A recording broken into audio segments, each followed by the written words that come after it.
Messe du jeudi de la 4e semaine de Carême. Station aux Saints Sylvestre et Martin.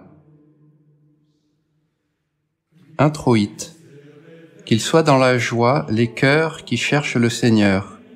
Recherchez le Seigneur et sa force, cherchez sa face constamment.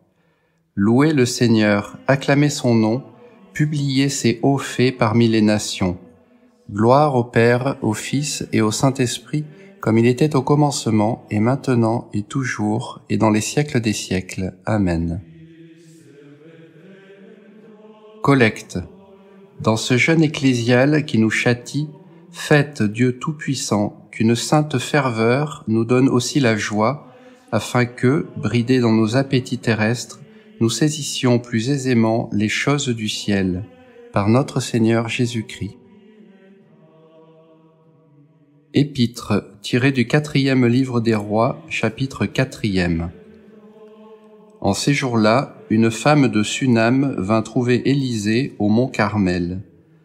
L'apercevant de loin, l'homme de Dieu dit à son serviteur Giési : « Voici la Sunamite, cours donc au-devant d'elle et demande-lui de ses nouvelles, ainsi que de son mari et de son fils. » « Tout va bien, dit-elle. » Quand elle eut rejoint l'homme de Dieu sur la montagne, elle lui saisit les pieds. Giési s'approcha pour la repousser, mais l'homme de Dieu lui dit : « Laisse-la, car son âme est dans l'amertume. Le Seigneur me l'a caché, il ne m'a rien révélé. » Alors elle dit : « Avais-je demandé un fils à mon Seigneur ? Ne t'avais-je pas dit de ne pas m'abuser ?» Élisée dit à Giési : « Saint terrain, prends dans la main mon bâton et va. Si tu rencontres quelqu'un, ne le salue pas, et si quelqu'un te salue, ne lui réponds pas.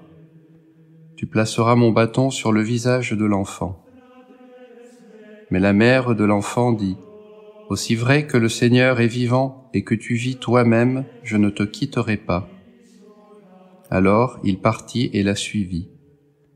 Cependant Giési, qui les avait précédés, plaça le bâton sur le visage de l'enfant, mais il n'y eut ni voix ni signe de vie. Il revint au-devant d'Élisée et lui dit : « L'enfant ne s'est pas réveillé. » Élisée arriva à la maison, l'enfant était là, mort et couché sur son lit. Il entra, ferma la porte sur eux deux et pria le Seigneur. Puis, montant sur le lit, il s'étendit sur l'enfant, mit sa bouche sur sa bouche, ses yeux sur ses yeux, ses mains sur ses mains.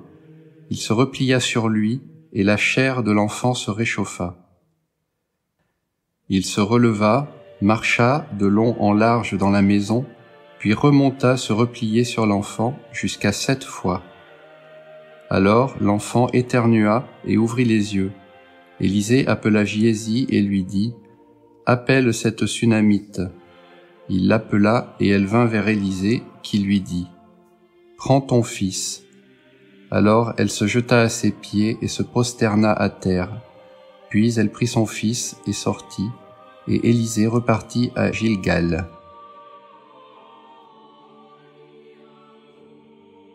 Graduel. Pense à ton alliance, Seigneur, n'oublie pas à jamais la vie de tes pauvres. Dresse-toi, Seigneur, défends ta cause. Souviens-toi de l'insulte faite à tes serviteurs. Évangile selon saint Luc, chapitre 7e. En ce temps-là, Jésus se rendit dans une ville appelée Naïm. Ses disciples et une foule nombreuse faisaient route avec lui.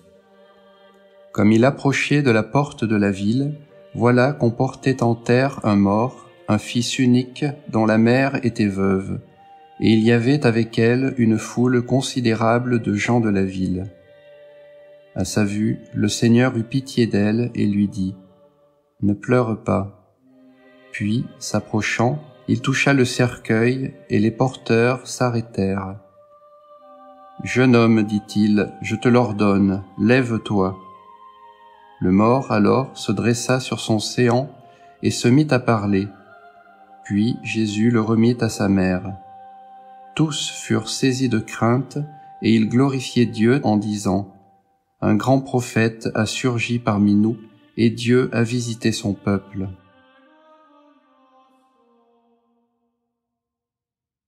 Offertoire.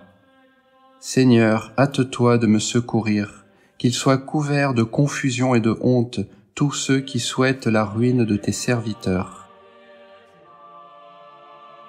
Secrète. Dieu compatissant, effacez nos fautes, afin que dans la pieuse offrande de ces dons, les prières de votre Église, qui vous sont agréables, le deviennent davantage encore, présentées par des âmes purifiées, par notre Seigneur Jésus-Christ. Communion. Seigneur, de toi seul je proclamerai la justice. Ô Dieu, tu m'as instruit dès ma jeunesse jusque dans ma vieillesse au temps des cheveux blancs. Ne m'abandonne pas. Post-communion. Ces dons du ciel que nous avons reçus, ne souffrez pas, Seigneur, qu'ils se retournent contre nous au jugement, puisque c'est pour la guérison de vos fidèles que vous les avez établis, par notre Seigneur Jésus-Christ. Oraison sur le peuple.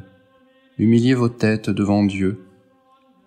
Seigneur, qui avez institué votre peuple et qui le dirigez, écartez de lui le péché qui l'assaille, afin qu'il soit toujours digne de vous plaire et toujours en sûreté sous votre protection, par notre Seigneur Jésus-Christ.